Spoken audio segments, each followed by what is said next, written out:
Hello my lovelies, welcome back to another YouTube video. Oh my gosh, we're on our third sit down of the year. This is insane and I'm very proud of myself for really committing and sticking with it, and hopefully we're going to have like at least 20 more. That's maybe a bit ambitious, but you get what I mean. The sun is playing with my face. I'm just gonna do that. Hopefully that's a little bit better. The lighting is going to move throughout this video. Sorry, I really prefer filming with natural lighting now instead of artificial lighting. So please do forgive me for the sun and the shadows and whatever. But other than that, let's get it. As you see on the title of this video is all the red signs you should definitely not ignore in a relationship.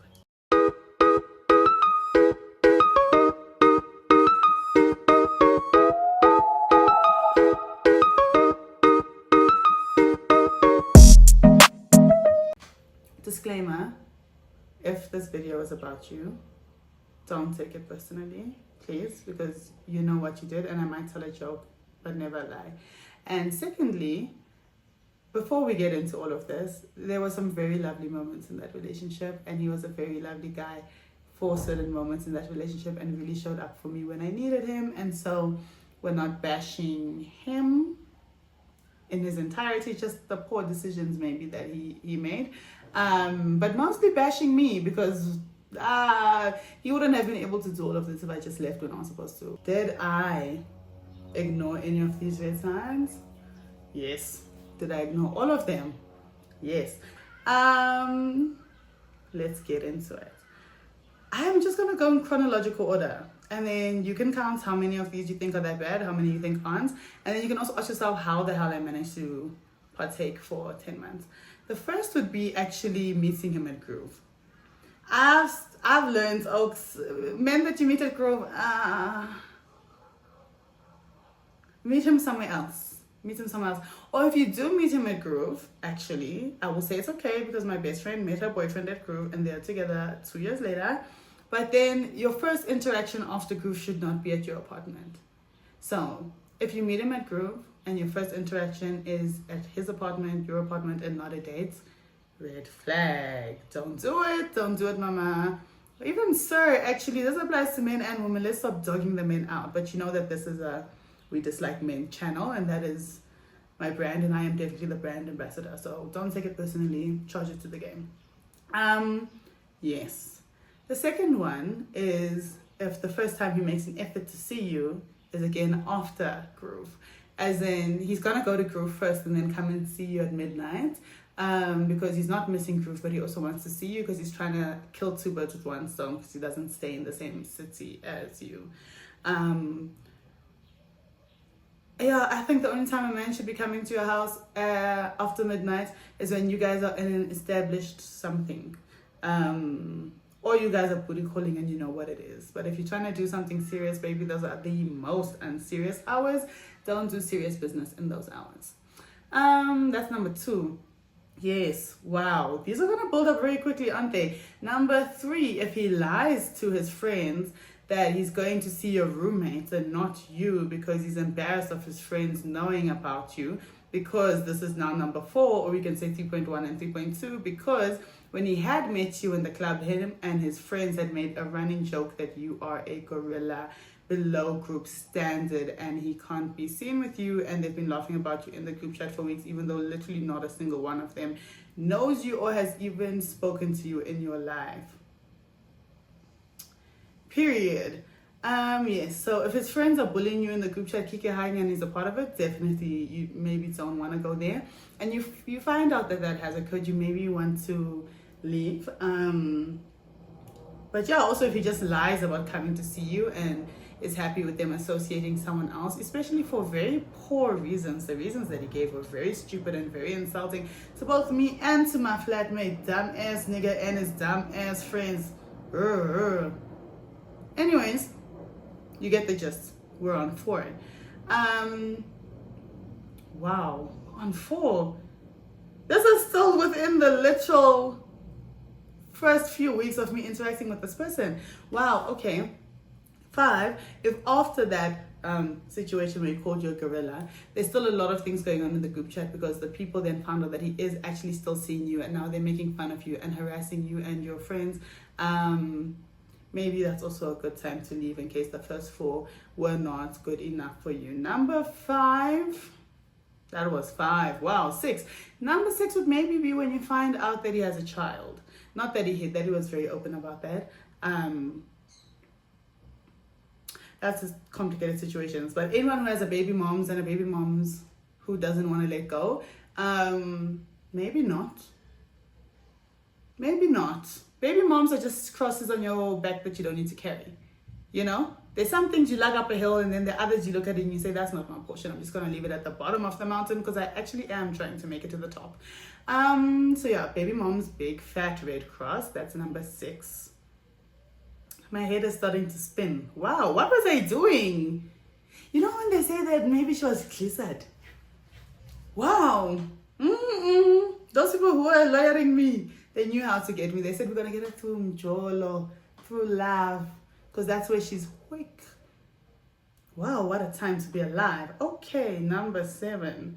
Sorry, I just need to make sure I'm doing the stuff in chronological order. Oh, I don't even remember the order, but number 7, when he love bombs you, when he says he loves you within the first 2 weeks, you maybe just don't want to take that a little bit seriously. Not that I did take it seriously, but I maybe should have taken the love bombing as a sign to leave. Number 8, when he tells you he loves you, you tell him you love him for the first time, and he leaves your house to go and sleep with his baby mama, and then comes back 2 days later and doesn't confess that anything has happened, but then continues to gaslight you from that point going forward for about 4 months. I didn't know he slept with his baby mama though. I thought the gaslighting was as a result of him being mad about something. I didn't know what, but I assumed I'd been messing up because no one in a relationship is perfect, and I assumed after I would mess up, he would then act out and what. No, he was just feeling guilty because he cheated. Was that number 7? I don't remember.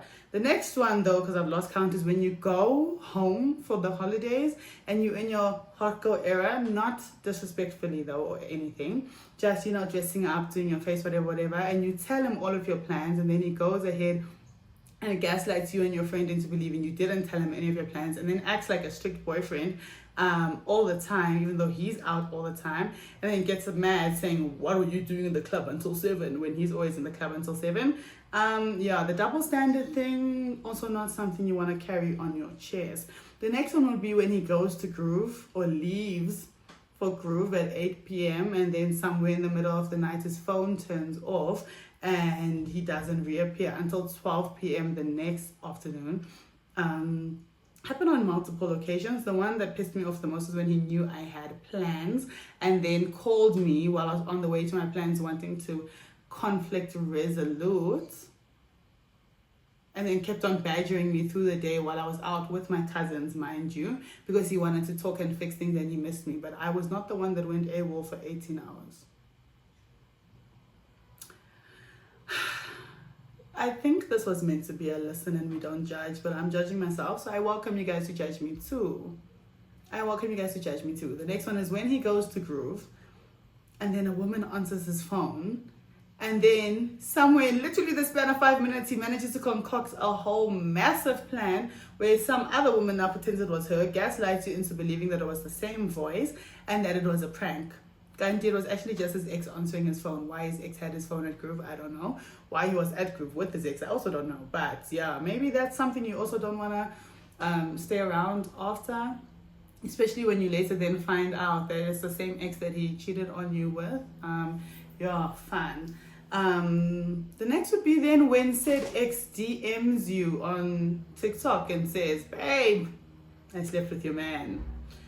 That should definitely be the nail in the coffin somewhere, somehow, but I clearly was mentally ill and it wasn't. So if you want to just keep on adding salt to a pot that's literally going to kill you, maybe when after he's cheated on you and you guys have broken up and gone through the whole A, B, C, D, E, F, G, and then you realize you've been getting random charges on your card for a Spotify account that's not yours because you use Apple Music and it's his, but he completely denies ever having linked your card to Spotify, but like Spotify confirmed the email.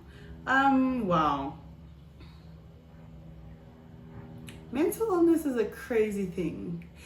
Guys, I'm having deja vu. I literally have experienced me sitting in my home filming a story time about that Spotify thing. Oh, sun alarm. Anyways, yeah, that was crazy. That was crazy. There's so many more, but I think I'm just triggering myself, relisting all of these things. And look, but yeah, just to wrap it up because the sun is running away very, very quickly. The last one I would say, or last couple I would say, is maybe when he's staying with you, but then gets upset for the fact that you work from home. Not upset that you work, but that you can work for a 4-hour period without going out and giving him a kiss and a cuddle. Yeah, not a great sign. Or when he tells you that you shouldn't be mad about your toilet seat being left up in your house, being left a mess because he's a man, and you're making him walk on eggshells, which is ruining your relationship. Or when he tells you that you're toxic and have double standards and he carried the whole relationship on his back. Okay, I'm done now. I think that was just the vent. I needed to get it out. Sun is running away. But yeah, if any of those happen to you, maybe you don't want to stick around. Maybe you want to listen to your friends when they tell you not to stay. As for why I stayed, I think the psychology behind that is very, very intense, and that probably needs to be clinically diagnosed. But it's fine. I am in a happy era. That's why I can talk about it now. It's just a joke to me. It's actually the funniest thing to me that, like, in real lifetime, I was sitting there and going through that, and not at a single point in my mind did I be like, enough is enough. Well, no, the last few were enough. The work thing, toilet seat thing, in my home thing, I was just like, dog. Sharp. But yes, very lovely filming another sit down video. No, not all of my sit down videos are going to be about boys and breakups and whatnot. I actually have a lot of stuff that I want to talk about and that I want to share with you guys. And I think this kind of serves as a what happened in my relationship video. I don't think we need to go into more depth than this about it, because I'm just actually ready to let go and move on. I'm in a very great place in life. I'm really loving this era of my life. It's literally a season of answered prayers, and I couldn't be more grateful to God that He's just delivered me. And I grow through what you go through. So I think I definitely learned a lot about myself and about other people during that time. I think it was very integral to my development that I learned those lessons, and rather learn them at 24 than at 42, right? So happy chappy to anyone who's gone through really, really hectic and heavy relationships, especially where they were severely taken advantage of and mistreated. I'm sorry. And no, it's not your fault, and you likely didn't deserve it. But sometimes people just make shit decisions and do shit things, and you're the only one who can get yourself out of it, or choose to get yourself out of it. And when you do, should you believe in a higher power of some sort, hand it over to them. Like, all glory to God, because He's the only one that delivered me through it. And the fact that I'm still mentally sane after it is just, that is the miracle. Saw a TikTok about that the other day, that some of us have gone through things that we really should have lost our minds. But no, I think I'm the happiest that I've been in about 6-7 years. So definitely grateful. That's my little pitch for the day. I think I'm waffling now. But yeah, love and light. Whenever you're watching this video, I hope you have a great day and a great week further, and that 2025 is abundant to you, and that you achieve all your dreams, and that you learn to put yourself first in the situations where you typically wouldn't have. So yeah. Love yas. Bye. Like, subscribe, share.